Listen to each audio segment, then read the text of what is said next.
Doctor साहब मेरा सवाल वही रह गया, अब इंडिया जाना आपके लिए पॉसिबल है या नहीं है? इंडिया जाना तो एकदम आसान है, बाहर निकलना मुश्किल है। जाना तो इन्होंने रेड कार्पेट देगी, मुझे आओ भाई आओ, अच्छा अंदर आओ, जेल में बैठो, अरेस्ट कर लेंगे वो, जाहिर है। अच्छा उनके लिस्ट में तो नंबर 1 टायर है जाकिर नाइक के। अगर मैं बड़े तादाद में गैर मुसलमान अगर इस्लाम से मुतासिर होकर इस्लाम कबूल करते हैं, अल्लाह उनको हिदायत देता है, तो मैं उनके लिए टेररिस्ट ही बन गया ना। हालांकि काफ़ी इल्ज़ाम लगाया, लेकिन अल्लाह की मदद से एक भी इल्ज़ाम साबित नहीं हुआ, माशाल्लाह। जी जी जी। वो बांग्लादेशी बम वाला भी आपके खाते में डाल दिया था, उससे शुरू हुआ, उसके पहले तो कोई प्रॉब्लम था नहीं मुझे। लेकिन बांग्लादेश के अंदर 1 जुलाई 2016 में एक धमाका हुआ, एक टेररिस्ट अटैक हुआ, जिसमें 4 या 5 टेररिस्ट इन्वॉल्व थे और कोई 21-22 फॉरेनर की मौत हुई। उसके अंदर एक जो टेररिस्ट था वो मेरे फेसबुक का फॉलोअर था। अंदाजा तो बांग्लादेशी न्यूज़पेपर एक 3 जुलाई को इंफॉर्मेशन दी कि one of the terrorist was the follower of doctor Zakir Naik on the Facebook.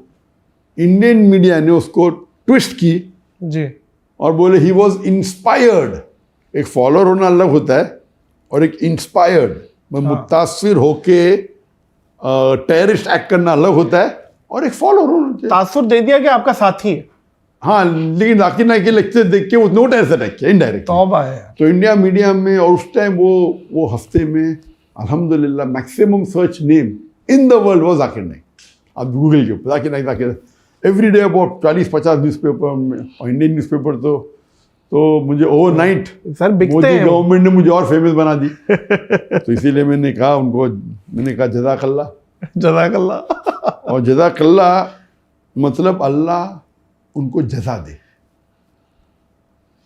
जो लोग अरबी जानते हैं वो समझ गए मैंने क्या कहा। इंग्लिश में थैंक यू भी कहा, नो प्रॉब्लम। लेकिन एक जज़ाकल्लाह अलग होता है और एक जज़ाकल्लाह खैर अलग होता है। जज़ाकल्लाह मतलब अल्लाह उनको जज़ा दे, जैसा किया, अच्छा का अच्छा, बुरा का बुरा। वाह। इसलिए अगर मैं कोई मुसलमान अगर अरब से कहूँगा जो अरबी जानता है और इस्लाम जानता, जज़ाकल्लाह, मैंने कहा गाली दे रहे मुझे क्या? गाली भी हो सकती, हाँ। गाली है नहीं, हो सकती है, लेकिन क्या मैंने कुछ गलती किया?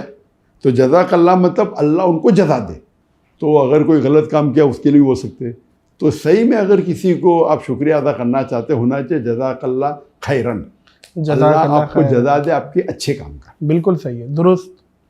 तो एक बात है कि मोदी से मुझे बहुत फ़ायदा भी हुआ अल्हम्दुलिल्लाह। हिज्रत की इज्जत नहीं करता था मैं, और हिज्रत करने से बहुत फ़ायदा हुआ। अल्लाह ताला का ये प्लानिंग है। अल्लाह ताला जो प्लानिंग करता है, तो जो लोग इस्लाम के दुश्मन हैं तो उनसे भी बहुत से अच्छे काम करवा लेता है। मोदी साहब को कोई मशवरा देंगे?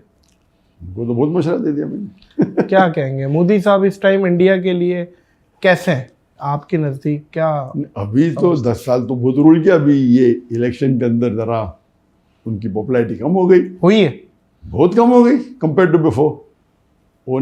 उन्होंने कहा था, उनकी पार्टी ने, और वो खुद कहा कि हम 400 पार करेंगे। 543 सीट से 543 543 सीट से उनको 400 से ज़्यादा मिलने वाले थे। अल्लाह की मदद से 50% भी नहीं मिले उनको। पहले इलेक्शन में 50 से ज़्यादा मिले थे, 52-53% विद कोएलिशन हो गए थे। फर्स्ट इलेक्शन 2014 की बात कर रहा हूँ मैं। डायरेक्ट अल्हम्दुलिल्लाह उनकी पार्टी अकेले 50% क्रॉस की, 54 या 55%, एंड विद कोएलिशन 59 हो गई थी। 2019 में अकेले उनकी पार्टी 58%, 59 हो गई, विद कोएलिशन कुछ 64-65 के ऊपर हो गई। तो इस टाइम बोले अकेले बीजेपी 400 पार मतलब over 2/3 majority alone BJP, not the coalition. तो 50% मिलने के लिए 272 सीट्स थे, 272 उनको मिले, कुछ उससे कम मिले, 250 ऐसे कम मिले उनको, और कोएलिशन के साथ वो 50% क्रॉस कर लिए, तो फिर से प्रधानमंत्री बन गए। लेकिन वो जो उनका रौब था, जो बढ़ते थे और लोगों ने खुदा मानने लगे, वो भी कम हो गया। इसीलिए जब उनके पास एब्सोल्यूट मेजॉरिटी होती और अगर कोएलिशन के साथ 2/3 होती, कुछ भी कर सकते, सही मनमानी कर सकते, कॉन्स्टिट्यूशन से खिलवाड़ कर सकते। और सबसे बड़ा खिलवाड़ उन्होंने किया, वो 370 आर्टिकल को उनने बैन कर दी, निकाल दी।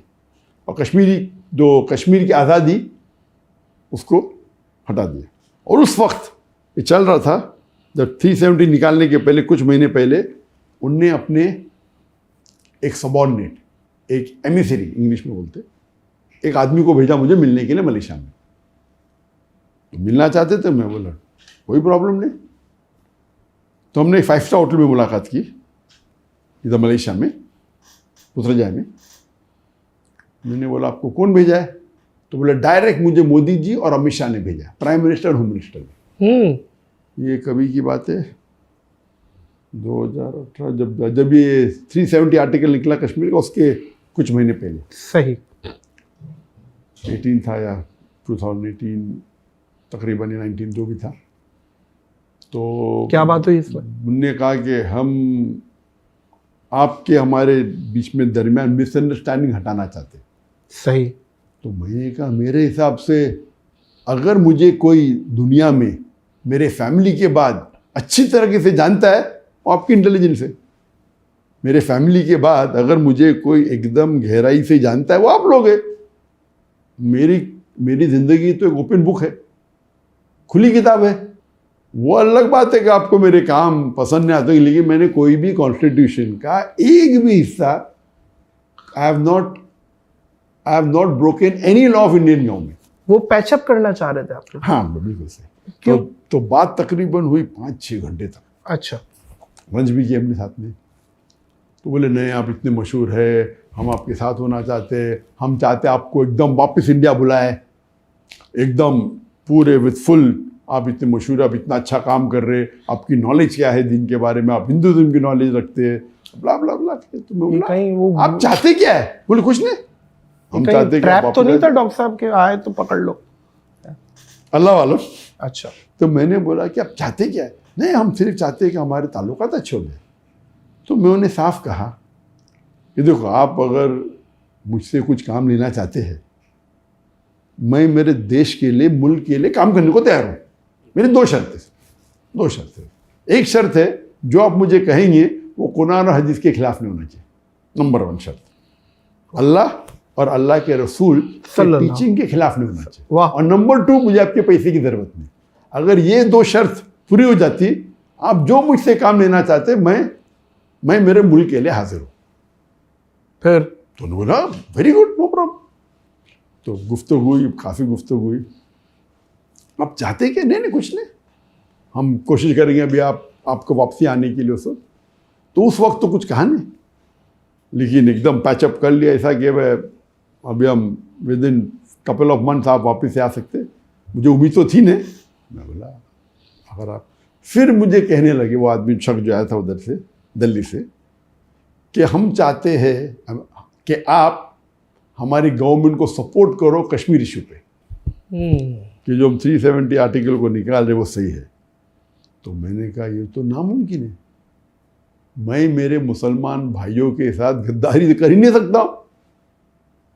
जो मुसलमान कश्मीर में उनका हक है फ्रीडम, और जो ने मुआहदा किया है उसके तहत रहे तो कोई प्रॉब्लम नहीं। Article 370 the part of the it's a constitution, इसके अंदर दे हैव गॉट फ्रीडम। कुछ चीज़ के अंदर ऑटोनॉमी है, कुछ चीज़ के अंदर वो साथ में इंडियन गवर्नमेंट के है। लेकिन आप अगर कहीं ऑटोनॉमी को निकाल देंगे वो तो जाती है उनके ऊपर। इंडिया को इंडिपेंडेंस जब मिला, काफ़ी ऐसे जो पार्ट्स ऑफ इंडिया है जो ऑटोनॉमस, इसमें तो मैं कुछ कर नहीं सकती। तो ये तो कुरान के खिलाफ है, हदीस के खिलाफ है, मेरे मुसलमान भाई के साथ गद्दारी है। उनका रिएक्शन तो नहीं ऐसा मत, वैसा कुछ लिखो, मैं last out of the question. हाँ ये बोल सकते हो क्या गलत हो रहा है, ये बोल सकते हो क्या गलत हो रहा है, and I am totally against it. ठीक है, उनका स्टाइल था, ये बीजेपी गवर्नमेंट का स्टाइल है कि मुसलमान को अगर जो चाहते हैं अपने काम कराने के लिए, चाहे उलमा हो, चाहे बिजनेसमैन मुसलमान हो, कोई भी हो, या गैर मुस्लिम हो, वो पहले आके प्यार से बात करते, फिर कोशिश करते पैसे दे के खरीदने की। नहीं खरीद जाता धमकी देते अंदर कर लेंगे। ये उनका फॉर्मूला है, प्यार से करके तारीफ करो, हम तुमको फ़ायदा देंगे। नंबर 2 पैसे दे के खरीद। अक्सर ये पहले 2 में अक्सर लोग मान देते। तीसरा है नहीं करेंगे तो हम ईडी की रेट डालेंगे, इनकम टैक्स की रेट डालेंगे। तो मेरे साथ तो सब कुछ कर लिया उन्होंने, मुझे प्रॉब्लम ही नहीं, पुलिस भेजे, ईडी भेजे, ये भेजे, नंबर 1 टेररिस्ट कह दिया। तो मैं थैंक यू बोलता कि लोग मुसलमान में तो काफ़ी लोग, अक्सर लोग जानते थे इंडिया में, गैर मुस्लिम में भी जानते थे, लेकिन मोदी के बाद ये गोदी मीडिया जो है, वो जो मुझे हमेशा मीडिया पे आने की वजह से अभी तो माशाअल्लाह बहुत small percentage non Muslim India में होंगे जो मुझे नहीं जानते। नहीं, मुझे नहीं लगता कि नहीं जानती होगी, बहुत बहुत कम होगी। तो ये उनकी बदौलत है। और उसके बाद लेकिन जब भी मैं ट्रैवल करता हूँ, चाहे मलेशिया में हो या बाहर हो, गैर मुसलमान अब भी मुझसे मोहब्बत करते हैं। उनका मेन प्रॉब्लम था कि जब मुसलमान में लेक्चर में आते वो अलग बात है, लेकिन मुतासर होके वो इस्लाम की जो गलत फहमी दूर हो जाते, और काफ़ी लोग इस्लाम भी कबूल करते। तो उसके वजह से उनका नुकसान हो रहा था, वो हिंदुत्व का जो स्टेटमेंट था ना। और फिर बाद में NEC एक्ट आ गया, वो बिल पास हो गया, वो चाहते थे उसके अंदर भी मैं सपोर्ट करूँ, मैं बोला आउट ऑफ द क्वेश्चन। वाह। तो उस टाइम क्योंकि हम वापस उस पहलू पे आते कि वो मेजॉरिटी में थे तो पास कर सकते थे, करो पार्लियामेंट में जाओ, कोई ऑपोजिशन ले नहीं सकता है, लीडर ऑफ ऑपोजिशन भी नहीं है। इंडियन पार्लियामेंट का रूल है, लीडर ऑफ ऑपोजिशन होने के लिए आपके पार्टी को कम से कम 10% सीट चाहिए। तो 543 में से 55 सीट्स अगर आपकी पार्टी को मिले तो आप लीडर ऑफ ऑपोजिशन बन सकते। 10 साल तक के कोई भी पार्टी को 55 सीट्स भी नहीं मिले तो लीडर ऑफ ऑपोजिशन था ही नहीं। लेकिन ये इलेक्शन में अभी जो कुछ चंद महीने पहले 2024 में ख़त्म हुआ, अल्हम्दुलिल्लाह इसमें कांग्रेस को 99 सीट्स मिल गए, और बाकी जो इंडिया का गठबंधन था उन्हें मेजॉरिटी तो नहीं मिला लेकिन क्लोज थे। तो now the opposition is strong. अभी क्या हो गया, अब जो बोले ना उनका तो दबाव और दबदबा मोदी का अभी कम हो गया। अभी ये 2 मेजर जो पार्लियामेंट के साथ जो खिलवाड़ किया मुसलमानों के साथ, और जो पार्लियामेंट में जो कॉन्स्टिट्यूशन में चेंज करके जो अमेंडमेंट करके जो मुसलमान पे ज़बरदस्त बहुत सी चीज़ें किए, ये 2 मेन थे। अभी 3rd करने जा रहे थे। कुछ हफ्ते पहले एक अमेंडमेंट बिल लेके आया उनने, वक्फ अमेंडमेंट बिल। वक्फ तो आप जानते हैं कि एंडोमेंट है, और इंडिया में एक बॉडी जिसके पास सबसे ज़्यादा लैंड है, number 1 is the defence of India, number 2 is Indian railways, number 3 is the Muslim Waqf board. तो मुस्लिम वक्फ की जो जायदाद है, जो प्रॉपर्टी है, वो 9.4 लाख एकड़ है। 9.5 लाख तकरीबन 9.5 लाख एकड़ है, बताइए। અને 41 बिलियन स्क्वायर फीट અને 3,800 स्क्वायर किलोमीटर। कंट्री से ज़्यादा है, हमने छोटे छोटे कंट्री जो बाहर में उससे बड़ी है। जी जी जी जी। तो ये अभी बिल में अमेंडमेंट लेना चाहते हैं। क्या वो बिल के बोर्ड के ऊपर नॉन मुस्लिम को रखेंगे, हम गवर्नमेंट को और पावर देंगे। तो इंडियन कॉन्स्टिट्यूशन में, इंडियन कॉन्स्टिट्यूशन जब पार्टीशन हुआ तो उसको इंडिया को तो डेमोक्रेटिक कंट्री बनाए, लेकिन हमारे जो मुसलमान थे उनने जो मुस्लिम पर्सनल लॉ बोर्ड कायम किया, ये एक फिनोमिनल है। तो इसलिए कोई भी गैर मुस्लिम कंट्री दुनिया की है, India is one of the best और दी बेस्ट कुड से, क्योंकि मुस्लिम पर्सनल लॉ बोर्ड है। वक्फ की प्रॉपर्टी जो है, जो मुसलमान ने ड्राफ्ट किए कॉन्स्टिट्यूशन में, ये वक्फ के जो पॉइंट्स है is better than many of the Muslim countries. Muslim country के जो वक्फ के पॉइंट्स है वो इंडियन वक्फ बोर्ड और पावरफुल है। इतना महफूज किया गया है ताकि जो हमारे दादा बाप दादा परदादा थे, जो डिकेड और सालों पहले, 100 साल 150 साल पहले या जो वक्फ किया, उसको सिक्योर किए थे। अब ये मोदी गवर्नमेंट उसको हड़प करना चाहता है। 3rd लार्जेस्ट प्राइवेट है ये वक्फ जो है, इट्स नॉट पब्लिक।